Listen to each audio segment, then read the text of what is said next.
If you want to travel by Amtrak from Houston to San Antonio, Texas, you only have one option, the Sunset Limited, a long-distance train making 22 stops from New Orleans to Los Angeles. It only runs 3 times a week, and according to Amtrak, is over an hour and a half late on average. Compare that to the Northeast, where 40 Amtrak trains link Philadelphia to New York every day. Amtrak has said for years that it wants to replicate this model in fast-growing metropolitan areas like San Antonio, Phoenix, and Atlanta. But over the last 50 years, the rail network has remained largely unchanged. So why hasn't Amtrak expanded? The biggest problem for Amtrak in areas outside the Northeast is that they don't control their own fate. They're running along tracks that are owned by the major freight railroads of the country. If Amtrak wants to increase service, it needs to negotiate with freight carriers. But those companies have long resisted calls to make more room on their tracks for passenger trains. Really, this just comes down to an inevitable tension when the freights and passenger railroads have to share a limited capacity of track.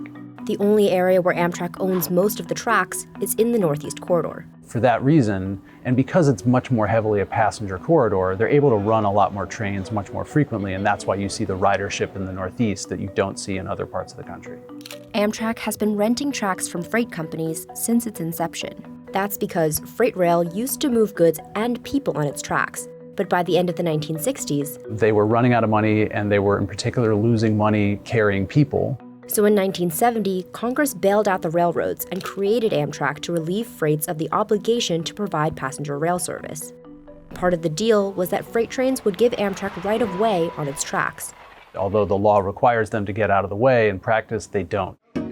Amtrak blames freight rail for its delays, saying passenger trains have to wait for freight trains to pass. According to Amtrak, freight rail caused passengers nearly 15,000 hours of delays in 2021. Part of the problem is that freight carriers run longer trains, some stretching over 2 miles.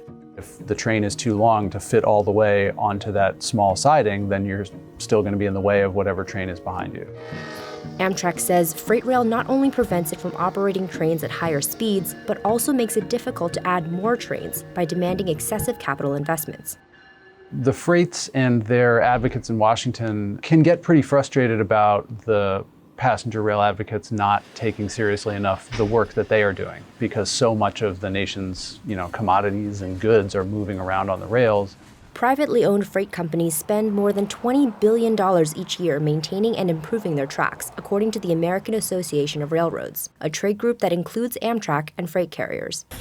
The group says Amtrak and freight rail share the same goals of providing efficient and reliable service to both passengers and freight customers across the country. This is train 125. The freight railroads also say that they do a better job making way for Amtrak trains than Amtrak would make it sound.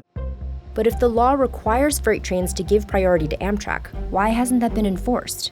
There really are 2 reasons. One is that Amtrak has been essentially fighting to survive for most of its history, fighting to survive both because there are people in Congress who would have loved to have it just go away, also because they just struggled sort of budget to just keep the lights on.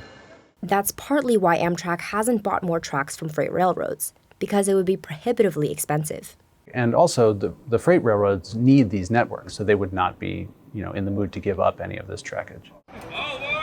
The second reason Amtrak hasn't really been successful pushing back against freight companies is that there hasn't been a good legal structure for Amtrak to assert its rights.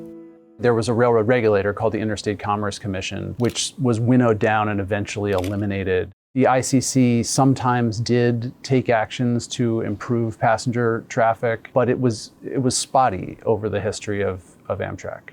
But things started to change in 2008. Congress passed a law that directed Amtrak to help develop a set of metrics and standards to rate the on-time performance of its trains. This would be a way to measure whether Amtrak trains were delayed in a way that they're not supposed to be by freight trains. After years of legal wrangling that led all the way to the Supreme Court, the on-time metrics took effect in October 2021, which gave Amtrak the ability to begin building its case against freight railroads.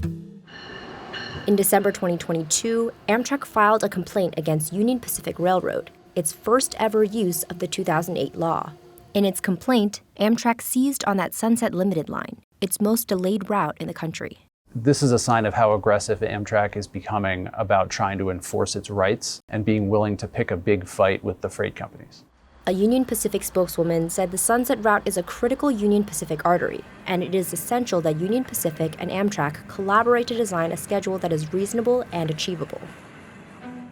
The other big change in Amtrak's situation? The 2021 infrastructure law. This law is the most significant investment in rail, since we created Amtrak over 50 years ago. The railroad received $22 billion in direct aid and will also have access to $44 billion aimed at boosting passenger rail service. They are still and will always be reliant on federal subsidies, but their balance sheet is much stronger. They are replacing cars and locomotives at a rate that's much higher than anybody has seen. In 2021, Amtrak released its 15-year vision, which includes improving 25 existing routes and adding 39 new ones across the U.S. Imagine trains connecting Phoenix, Tucson, and Southern California, Dallas, Houston, and San Antonio, and Nashville, Atlanta, and Charlotte. Amtrak says this proposal is a starting point, but the Federal Railroad Administration will help determine the final plan. They've done a lot of market research over the past few years about whether there's demand for passenger rail like this. They also have been doing a really aggressive job of courting local officials, and Amtrak points to that as evidence that this will work. Every study shows you can get from point A to point B on rail as faster than you can on an automobile. You don't take the car, you get in the train. But to make sure customers keep choosing rail over other transportation options, Amtrak says its new service can't have hour-long delays. The key to success? A new arrangement with the freight railroads.